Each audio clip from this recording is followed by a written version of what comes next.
ஒவ்வொரு டிபார்ட்மெண்ட்டுக்கும் ஏற்றி கொடுங்க. ஏன்னா பாதி கொடுக்கறது இல்ல. ஒவ்வொரு டிபார்ட்மெண்ட் சம்பளத்தை ஏற்றுங்க. இனிமேல் அது மாதிரி இந்த கண்டிஷன் நீங்க வச்சாக்க உங்களை அவங்க மதிப்பாங்க. நீங்க அட்ஜஸ்ட் பண்ணி போனதுனால இவ்வளவு தொலைஞ்சுக்கு வந்து எட்டி உடம்ப பிடிச்சி அங்க பிடிச்சி இங்க பிடிச்சி வந்து நம்ம யூனிட் ஆரம்பிச்சுறாங்க. அதனால இனிமேல் நீங்க சம்பளத்துல கட்டாங்க.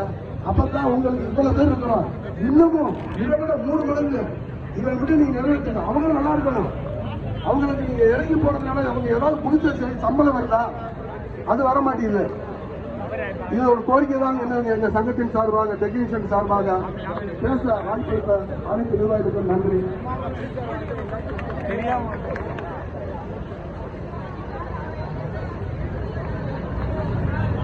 உதவி பொதுச் செயலாளர் பாபு இப்போது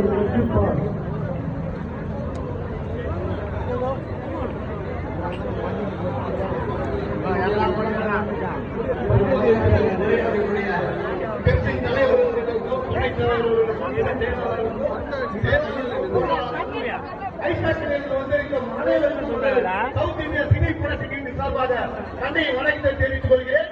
முதல் என் தாய் வீட்டு இங்கே அமர்ந்திருக்கிறது. அமைதியா இருக்கிறார் என்று பார்க்காதீர்கள். கற்பிக்க ஆரம்பிப்பார். அவர் இந்த சினிமா துறையுடைய வாரிசு, ரத்த வாரிசு. முதல்ல இந்த ஏற்கனவே 81 சேஃப்டியன் என்று ஒன்று ஆரம்பிச்சாங்க.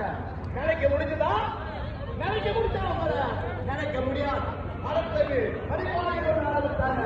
பண்ண முடியுமா? பண்ண முடியாது.